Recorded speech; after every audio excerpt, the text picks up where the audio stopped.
إن الحمد لله نحمده ونستعينه ونستغفره ونعوذ بالله من شرور أنفسنا ومن سيئات أعمالنا من يهده الله فلا مضل له ومن يضلل فلا هادي له وأشهد أن لا إله إلا الله وحده لا شريك له وأشهد أن محمدًا عبده ورسوله صلى الله تعالى عليه وعلى آله وأصحابه وبارك وسلم.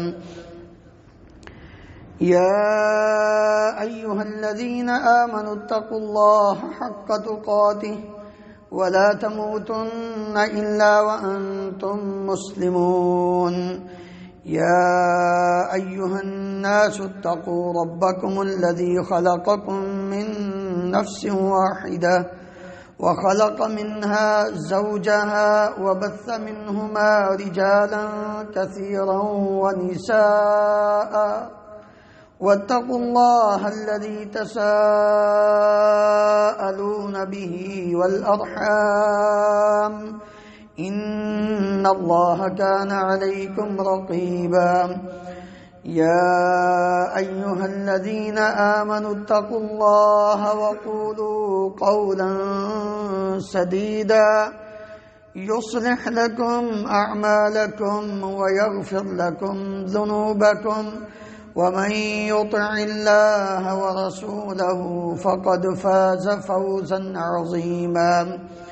أما بعد فإن خير الحديث كتاب الله وخير الهدي هدي محمد صلى الله عليه وسلم وشر الأمور محدثاتها وكل محدثة بدعة وكل بدعة ضلالة وكل ضلالة في النار. رب اشرح لي صدري ويسر لي أمري واحلل عقدة من لساني يفقه قولي. اللهم انفعنا بما علمتنا وعلمنا ما ينفعنا وزدنا علما. سبحانك لا علم لنا إلا ما علمتنا إنك أنت العليم الحكيم. رب أوزعني أن أشكر نعمتك التي أنعمت علي وعلى والدي وأن أعمل صالحا ترضاه وأصلح لي في ذريتي إني تبت إليك وإني من المسلمين. اللهم طهر قلوبنا من النفاق وأعمالنا من الرياء وألسنتنا من الكذب وأعيننا من الخيانة فإنك تعلم خائنة الأعين وما تخفي الصدور. ہر قسم کی حمد و ثنا اللہ رب العالمین کی ذات گرامی کے لیے انگنت لا تعداد بے شمار درود و سلام اس ہستی مقدس پر جن کا نام نامی اسم گرامی محمد رسول اللہ صلی اللہ علیہ وآلہ وسلم ہے. محترم حضرات، خالق کائنات نے اس ساری مخلوقات کو پیدا فرمایا ہے، پھر ان میں سے بعض کو بعض پر فضیلت بخشی ہے. افضل الانبیاء افضل البشریہ، انسانیت میں سب سے افضل انبیاء کرام علیہم الصلاۃ والسلام کی جماعت ہے. ومحمد صلی اللہ علیہ وسلم افضل الانبیاء، اور نبی کریم صلی اللہ علیہ وآلہ وسلم تمام انبیاء سے افضل ہیں. اسی طرح جگہوں میں سب سے افضل جگہ زمین پر مکہ مکرمہ ہے اور مدینہ منورہ ہے. مہینوں میں سب سے افضل مہینہ رمضان المبارک کا مہینہ ہے. راتوں میں سب سے افضل رات لیلۃ القدر ہے. اور دنوں میں سب سے افضل دن جمعہ کا دن ہے۔ سال بھر کے ایام میں، سال بھر کے دنوں میں سے ذوالحج کے پہلے 10 دن ہیں۔ ان دنوں کی جن کا آغاز آج سے ہو چکا ہے، اسلام میں بڑی اہمیت ہے، بہت فضیلت ہے۔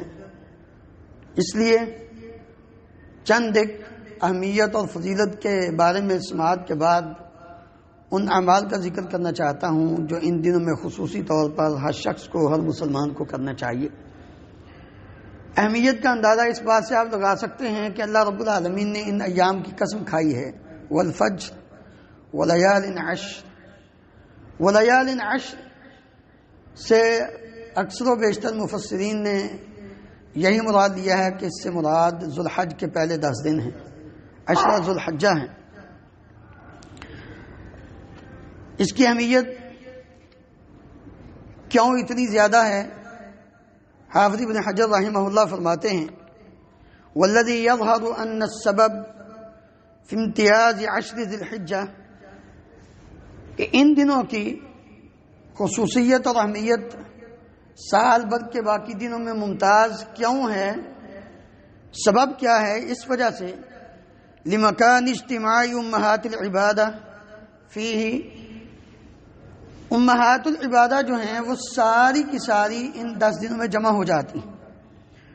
وہی الصلاۃ والصیام والصدقہ والحج ولا يتأتى ذلك فی غیرہ، نماز، روزہ، صدقہ اور حج، یہ امہات العبادات ہیں جس سال میں کسی دن بھی باقی دنوں میں جمع نہیں ہوتی سوائے ان دنوں کے۔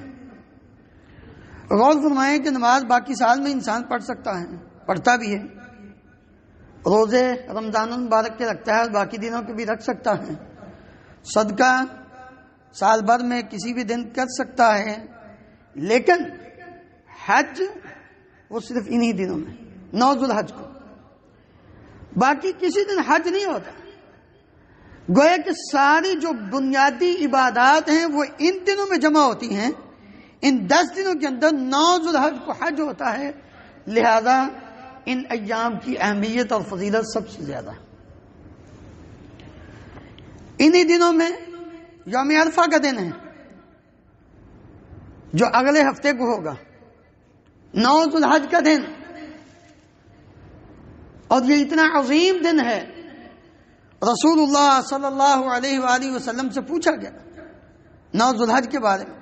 حجاج کرام وہ تو وقوف عرفہ کریں، حج کا اہم رکن عرفات کے میدان میں ٹھہرنا، وہاں وقت گزارنا، وہ تو جو پہنچ گئے وہ کریں گے، جو اس مشن پر جا چکے یا جا رہے ہیں، لیکن جو نہیں گئے کیا ان کو بھی کچھ ملے گا؟ تو نبی کریم صلی اللہ علیہ وآلہ وسلم سے پوچھا یوم عرفہ کے دن کے بارے میں، روزے کے بارے میں، تو آپ صلی اللہ علیہ وسلم نے فرمایا احتسب علی اللہ ان یکفر السنۃ التی قبلہ والسنۃ التی بعدہ، میں اللہ تعالیٰ سے اس بات کی امید کرتا ہوں کہ اللہ رب العالمین اس دن کے ایک روزہ رکھنے سے انسان کے 2 سال کے، ایک گزشتہ جو گزر چکا اور ایک آئندہ آنے والا جو ہے، اس کے گناہ معاف ہو جاتے ہیں، صغیرہ گناہ، ایک دن کا روزہ۔ اسی طرح انہی دنوں میں یوم النحر ہے، اس سے اہمیت واضح ہوتی ہے کہ یہ کتنے عظیم دن ہیں۔ نبی کریم صلی اللہ علیہ وسلم نے فرمائی ان اعظم الایام عند اللہ، دنوں میں سب سے عظیم دن وہ اللہ کے ہاں یوم النحر، قربانی کا دن، 10 ذوالحج کا دن ہے، ثم یوم القر، پھر 11 ذوالحج کا دن ہے۔ تو اس لیے بھی ان دنوں کی زیادہ اہمیت بڑھ جاتی ہے کہ یہ ساری چیزیں انہی دنوں میں جمع ہوتی ہیں، سال بھر کے باقی دنوں میں نہیں ہوتی۔ یوم عرفہ بھی انہی دنوں میں، یوم النحر بھی انہی دنوں میں۔ جب نبی کریم صلی اللہ علیہ وسلم نے اتنا فرما دیا تو پھر ہمیں یہ سوچنا چاہیے جس چیز کی اہمیت ہو ہمارے نزدیک، ہم اس کا کتنا خیال رکھتے ہیں، اس کو ضائع نہیں ہونے دیتے۔ جس کی ہمارے ہاں اہمیت ہو، قدر و قیمت ہو، ہم اس کو ضائع نہیں کرتے بلکہ اس کو سنبھال کے رکھتے ہیں، اس سے بھرپور فائدہ حاصل کرتے ہیں۔ تو کیوں نہ ہو یہ گرینڈ سیل ہے، تنزیلات کبریٰ ہے، پیپر آ جاتا ہے نا، بھاگ کے جاتے ہیں اس مارکیٹ میں، اس سپر سٹور پہ کہ آج جلدی جلدی چیزیں لینے، کیونکہ پھر ڈیٹ ختم نہ ہو جائے، تھوڑے پیسوں میں زیادہ مل جانی ہے۔ یہ وقت ہے۔ نبی کریم صلی اللہ علیہ وآلہ وسلم نے ان ایام کی فضیلت بیان کرتے ہوئے فرمایا، عبداللہ ابن عباس رضی اللہ عنہما بیان کرتے ہیں، آپ صلی اللہ علیہ وسلم نے فرمایا، ما من ایام العمل الصالح فیہن احب الی اللہ من هذه الایام۔ آپ صلی اللہ علیہ وسلم نے فرمایا کہ سال بھر کے باقی دن ان میں کیا ہوا کوئی عمل اللہ کو اتنا محبوب نہیں جتنا کہ ان دنوں میں کیا ہوا عمل اللہ کو پسند ہے۔ ان 10 دنوں میں کوئی بھی چھوٹا سے چھوٹا عمل، نیک عمل۔ صحابہ کرام رضی اللہ عنہم اجمعین نے پوچھا، ولا الجہاد فی سبیل اللہ، کیا اللہ رب العالمین کے راستے میں جہاد کرنا، کافروں سے لڑائی کرنا، قتال کرنا، وہ بھی نہیں؟ اب میں ولا الجہاد فی سبیل اللہ، اللہ کے راستے میں جہاد کرنا بھی اللہ کو سال بھر کے دنوں میں اتنا محبوب نہیں جتنا کہ ان 10 دنوں میں ایک چھوٹا سا نیک عمل اللہ کو پسند ہے۔ اس کے قدر و منزلت اللہ کے ہاں بہت بڑی۔ ہاں الا رجل خرج بنفسه وماله ولم يرجع من ذلك بشيء، وہ آدمی جو اپنی جان، اپنا مال لے کے اللہ کے راستے میں نکلا جہاد کرتے ہوئے، جان بھی اللہ کے راستے میں قربان کر دی، مال بھی اللہ کے راستے میں قربان کر دیا، کوئی چیز واپس لے کر نہ آیا، شہید ہو گیا، نبی صلی اللہ علیہ وسلم نے فرمایا اس کا مقام و مرتبہ زیادہ ہے۔ عبداللہ ابن عمر رضی اللہ عنہما بیان کرتے ہیں، نبی کریم صلی اللہ علیہ وآلہ وسلم نے فرمایا، ما من ایام اعظم عند اللہ ولا احب الیہ العمل فیہن من هذه الایام العشر۔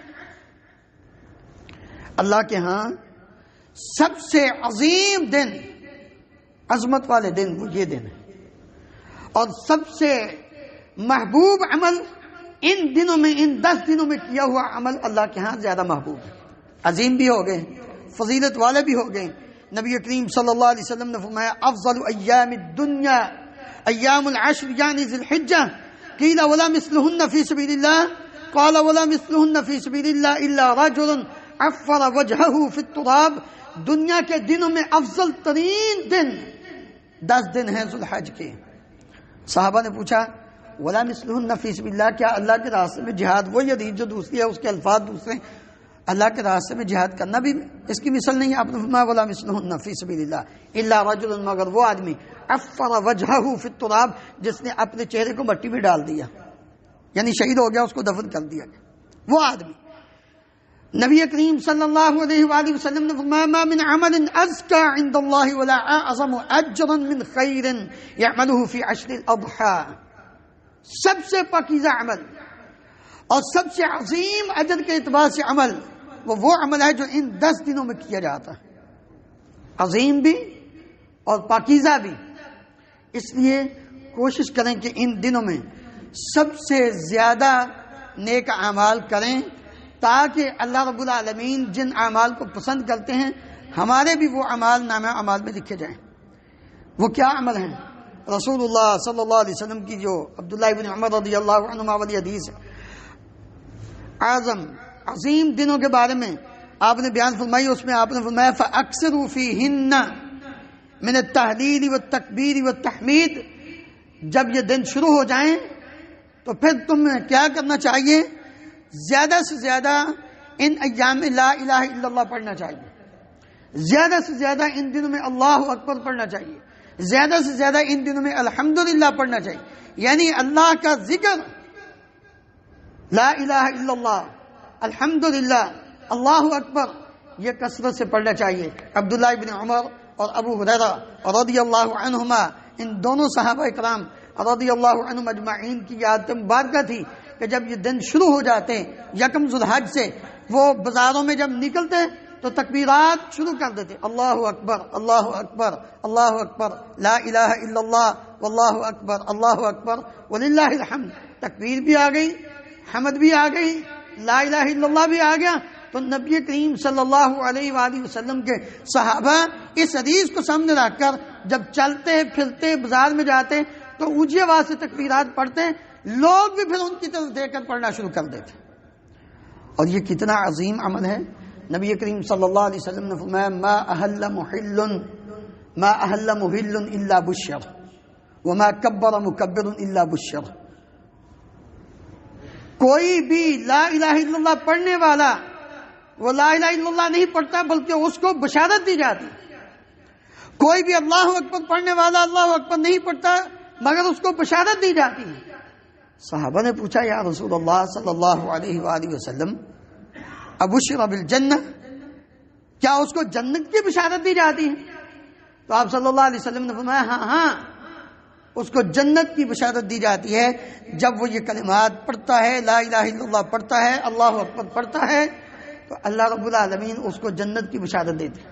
ایک حدیث میں نبی کریم صلی اللہ علیہ وآلہ وسلم نے فرمایا جب کوئی بندہ تلبیہ پڑھتا ہے یا تکبیرات پڑھتا ہے تو اس کے ساتھ جتنی چیزیں سنتی ہیں وہ پتھر ہوں درخت ہوں وہ سارے کے سارے اس کے ساتھ وہ پڑھتے ہیں، اس کی گواہی ہوگی.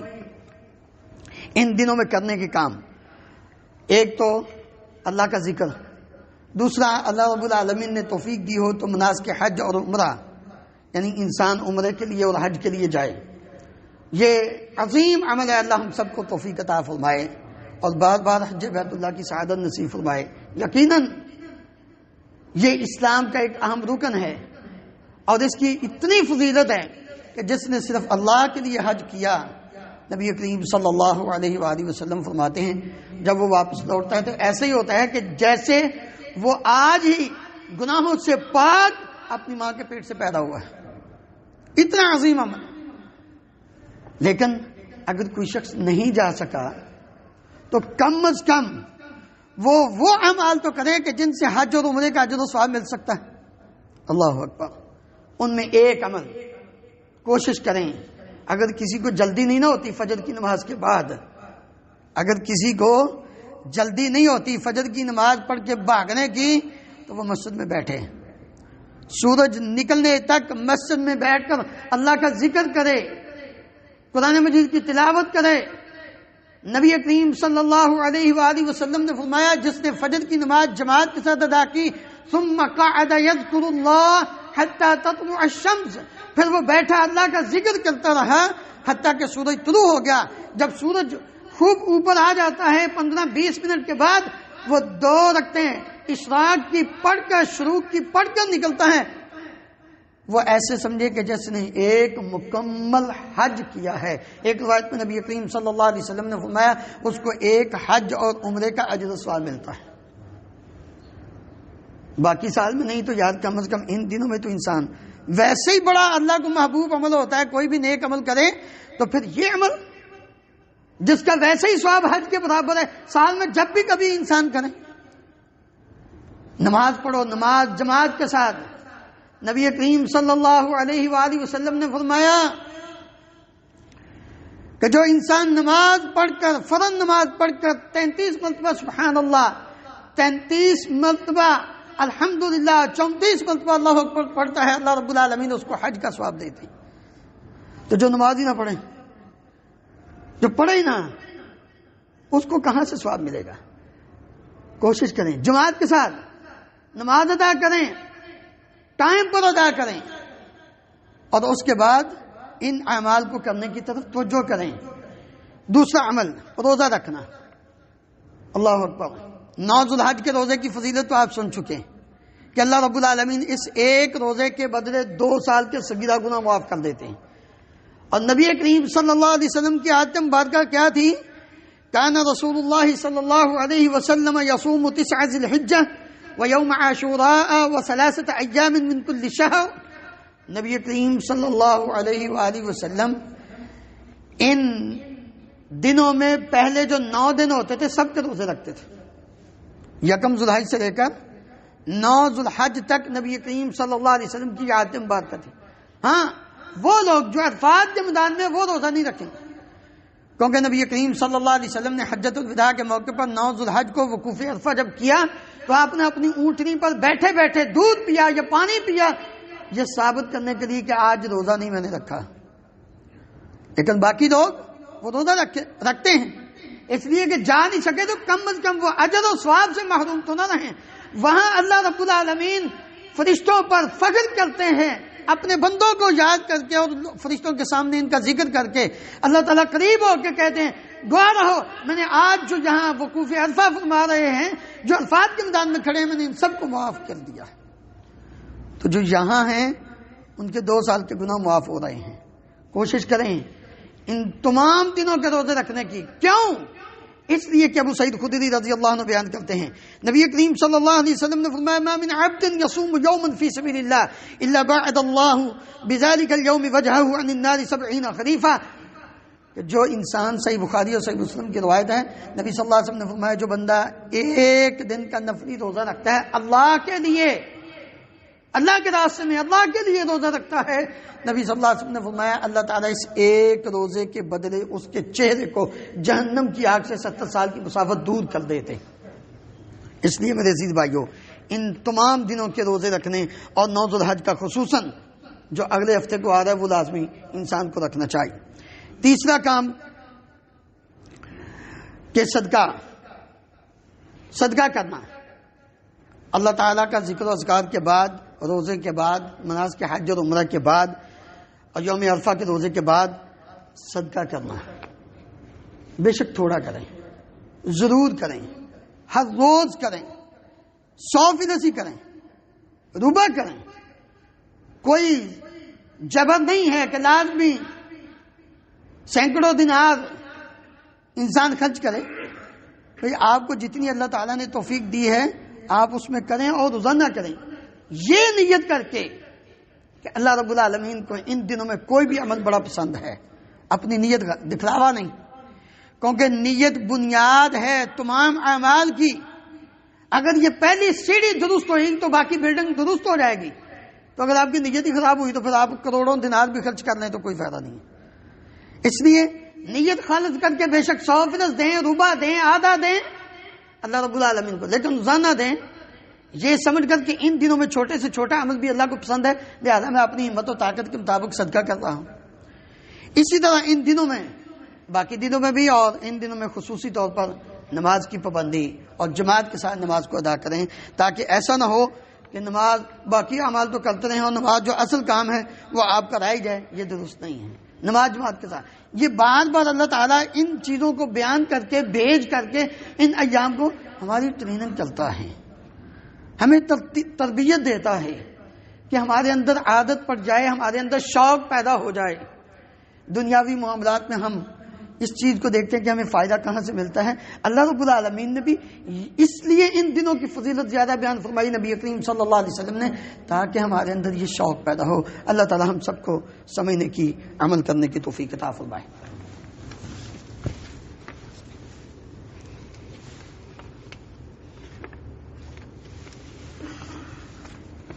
إن الحمد لله نحمده ونستعينه ونستغفره ونعوذ بالله من شرور أنفسنا ومن سيئات أعمالنا من يهده الله فلا مضل له ومن يضلل فلا هادي له وأشهد أن لا إله إلا الله وحده لا شريك له وأشهد أن محمدا عبده ورسوله صلى الله تعالى عليه وعلى آله وأصحابه وبارك وسلم۔ محترم حضرات، گزشتہ جمعہ میں نماز کے بعد یہ مسئلہ بیان کیا تھا کہ ہو سکتا ہے کہ جمعرات کو رات چاند نظر آ جائے اور جمعے کے دن پہلا دن ہو جائے ذو الحج کا، تو اسی حدیث کو آپ کے سامنے دوبارہ، تاکہ اب پوری اہتمام کے ساتھ ہم اس پر عمل کریں۔ نبی کریم صلی اللہ علیہ وسلم کی زوجہ محترمہ ام المؤمنین سیدہ ام سلمہ رضی اللہ عنہ بیان کرتی ہیں کہ آپ صلی اللہ علیہ وسلم نے فرمایا من رأى ہلال ذی الحجہ وَأَرَادَ أَن يُضَحِّيَ فَلَا يَأْخُذْ مِنْ شَعْرِهِ وَلَا مِنْ أَظْفَارِهِ۔ صحیح مسلم میں ہے کہ جو شخص قربانی کا ارادہ رکھتا ہو اور اس نے ذو الحج کا چاند دیکھ لیا، یعنی یکم ذو الحج ہو گئی، قربانی کا جانور اس نے خریدا ہے یا نہیں خریدا، یہ بات کا مسئلہ ہے۔ یعنی ضروری نہیں کہ قربانی کا جانور اس کے پاس موجود ہو، بس اس کی نیت ہے کہ میں نے قربانی کرنی ہے۔ آپ صلی اللہ علیہ وسلم نے فرمایا جب اس نے یہ ارادہ کر دیا ہے تو اب وہ اپنے جسم کے ذو الحج کا چاند طلوع ہونے کے بعد نہ بال کاٹے اور نہ ہی ناخن کاٹے۔ اگر کوئی بھائی بھول گیا ہے اور اس کا ارادہ ہے قربانی کرنے کا، تو اب اس کو یہ چاہیے کہ جب تک قربانی ذبح نہ ہو جائے اس وقت تک اب اپنے سر کے بال، اپنی مونچھوں کے بال یا جسم کے غیر ضروری بال ان کو نہ کاٹیں، اور اسی طرح ناخن وہ بھی نہ کاٹیں، کیونکہ نبی کریم صلی اللہ علیہ وسلم نے دوسری حدیث میں فلا یأخذن بڑی تاکید کے ساتھ یہ فرمایا ہے۔ اس سے بعض علماء نے اس بات کو بیان کرتے ہوئے فرمایا کہ یہ حکم ہے، واجب ہے، اگر کوئی آدمی پھر بھی وہ بال کاٹتا ہے یا ناخن کاٹتا ہے تو وہ گناہ گار ہوگا، کیونکہ نبی کریم صلی اللہ علیہ وسلم کے صریح فرمان کی مخالفت ہے۔ یہاں ایک بات اور بھی ہے، یہ مسئلہ چلتا ہے کہ کیا صرف وہ آدمی جو قربانی کر رہا ہے گھر کا سربراہ صرف یہ اس کے لیے لازمی ہے یا گھر کے تمام افراد؟ جو حدیث کا صحیح فہم مجھے معلوم ہوتا ہے، جو ہم نے ریسرچ کی، اس میں یہی بات ہے کہ گھر کے تمام افراد اس کے اندر شامل ہیں۔ زیادہ تر آج کل سننے میں آ رہا ہے، جو نئے نئے محققین اٹھ رہے ہیں وہ یہی بات کر رہے ہیں، جی بس گھر کا جو سربراہ ہے جس نے قربانی کرنی ہے بس وہی، جبکہ نبی کریم صلی اللہ علیہ وآلہ وسلم نے یہ فرمایا شاۃ واحدہ ترجع عنک من اہل بیتک، ایک قربانی، ایک چھوٹا جانور آپ کی اور آپ کے گھر والوں کی طرف سے کافی ہے۔ تو دوسرا آپ صلی اللہ علیہ وسلم نے فرمایا کہ یہ قربانی ظاہر بات ہے کرنی تو اس نے، بڑے نے جو ذمہ دار ہیں اس نے کر دی ہے، تو یہ سارے اس میں شامل ہیں۔ تو جیسے اس میں شامل ہیں اسی طرح اس میں بھی سارے شامل ہیں کہ گھر کے سارے افراد، بیوی بھی، بچے بھی، جو اس کے ساتھ ساتھ ریلیٹڈ ہیں، چھوٹے اگر بہن بھائی ہیں تو وہ بھی، جب تک قربانی کا جانور ذبح نہ ہو جائے اس وقت تک وہ نہیں کریں گے، اپنے بال نہیں کاٹیں گے۔ قربانی یہاں ہوگی تو اس کے بعد کر لیں، اگر اپنے ملک میں ہے ایک دن بعد ہے تو وہ انتظار کرے گا ایک دن کے بعد۔ اگر کسی نے قربانی نہیں دینی تو اس کے لیے لازمی نہیں ہے کہ وہ ان دنوں میں بال یا ناخن نہ کاٹے، نہیں، وہ کاٹ سکتا ہے، کوئی مسئلہ نہیں ہے۔ ہاں اگر وہ آدمی عید کی نماز کے بعد قربانی نہیں اس نے کرنی، وہ اپنی حجامت بنواتا ہے، اپنے بال کٹوا لیتا ہے، اپنے ناخن کاٹ لیتا ہے تو اس کو بھی اجر ملے گا انشاءاللہ۔ نہ کاٹنے یعنی اس دن حجامت بنوانے کا اس کو بھی اجر ملے گا۔ ایک مسئلہ جو بڑا ہر سال پیش آتا ہے کہ 9 ذو الحج کا جو روزہ ہے، یوم عرفہ کا جو روزہ ہے، وہ کس دن رکھنا ہے۔ اب یہاں تو آج 1 ذو الحج ہے، بدر صغیر میں آج نہیں ہے، وہ کل ہوگی، تو اب وہ لوگ روزہ کب رکھیں گے؟ محترم بھائیو، صحیح بات یہی معلوم ہوتی ہے کہ اگر کوشش تو انسان یہ کرے تو وہ 9 کے 9 رکھے، نہیں تو پھر ایسا کرے 8 اور 9 اپنے ملک کے حساب سے 8 اور 9 2 رکھ لیں، نہیں تو پھر باقی جہاں اعمال ہیں، رمضان کا مہینہ ہے، عید الفطر ہے اور باقی جو چیزیں ہیں ان کو مد نظر رکھ کر اپنی رویت کا، کیونکہ نبی کریم صلی اللہ علیہ وسلم نے فرمایا صوموا لرؤیتہ وافطروا لرؤیتہ، اس رویت کو سامنے رکھتے ہوئے 9 ذو الحج کا روزہ انسان اپنے ملک میں رکھے، اگر اس کی ایک دن بعد یہاں عید ہے کوئی بات نہیں، کوئی بات نہیں۔ اس لیے میرے عزیز بھائیوں، یہ چیزیں ساری ہمیں سمجھنی چاہیے۔ اللہ تعالی ہم سب کو عمل کرنے کی توفیق عطا فرمائے۔ ان اللہ و ملائکتہ یصلون علی النبی یا ایھا الذین آمنوا صلوا علیہ وسلموا تسلیما اللهم صل علی محمد وعلى ال محمد كما تحب وترضى اللهم اغفر لنا وللمؤمنین والمؤمنات والمسلمین والمسلمات الاحیاء منهم والاموات اللهم اشف مرضانا ومرضى المسلمين اذهب البأس رب الناس واشف انت الشافي لا شفاء الا شفاؤك شفاء لا يغادر سقما اللهم انصر الاسلام والمسلمين اللهم اعز الاسلام والمسلمين واذل الشرك والمشركين اللهم انصر اخواننا المسلمين المستضعفين في فلسطين وغزة اللهم انصرهم نصرا عزيزا وافتح لهم فتحا مبينا واهدهم صراطا مستقيما اللهم عليك باليهود المعتدين احصهم عددا واقتلهم بددا ولا تبق منهم احدا اللهم آرنا الحق حقا وارزقنا اتباعه وآرنا الباطل باطلا وارزقنا اجتنابه اللهم آمنا في أوطاننا واجعل هذا البلد آمنا مطمئنا رخاء سخاء وسائر بلاد المسلمين سبحان ربك رب العزة عما يصفون وسلام على المرسلين والحمد لله رب العالمين.